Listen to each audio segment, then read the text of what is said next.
পাবদা মাছ রান্না করব। কড়াই বসাই দিচ্ছি, তেল গরম করে পেঁয়াজ দিয়ে দিচ্ছি, সাথে হচ্ছে পাবদা মাছ কেটে ধুয়ে পরিষ্কার করে নিচ্ছি। এটা রান্না করব। দিয়ে দেব আদা রসুন জিরার পেস্ট,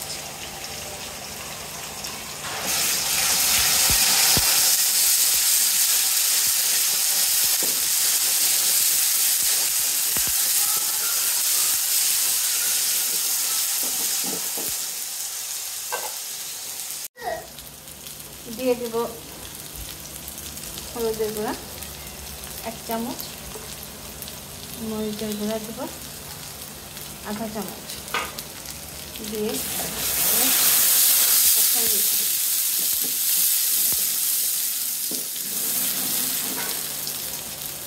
দিয়ে দেব একটু পানি,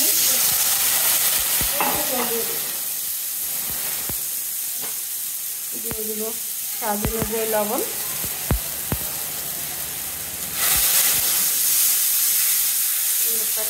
ভালো করে কষানো।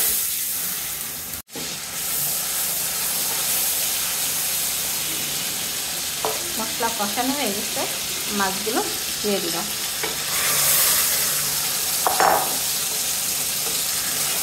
নরম মাছ আলতো হাতে নাড়তে হবে।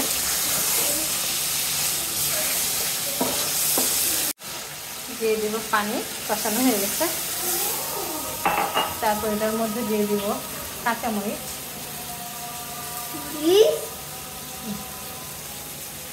দিয়ে দিব। এটা বেশি নাড়ানাড়ি করা যাবে না।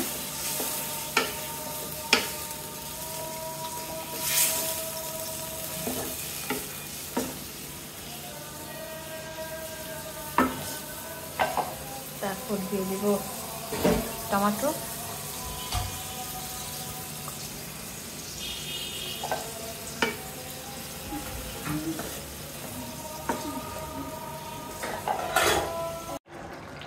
পাবদা মাছ হয়ে গেছে।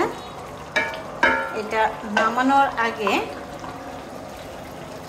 এই যে বছরের প্রথম জলপাই আমি আজকেই প্রথম বাজার থেকে আনছি, এটা দিয়ে দিব পাবদা মাছের মধ্যে। এটা কে কে খান জানি না, তবে আমি এই ফার্স্ট খাবো। গরম, প্রচুর গরম, মনে হচ্ছে এই মাছের মধ্যে জলপাইটা দিলে তরকারিটা মজা হবে, ভাল লাগবে। নাড়া যাবে না, পাবদা মাছ এমনিতেই নরম, নাড়া যাবে না। 2 মিনিট রেখে আমি নামায় ফেলবো। পাবদা মাছ রেডি। আমার পাবদা মাছ রেডি, রান্না হয়ে গেছে।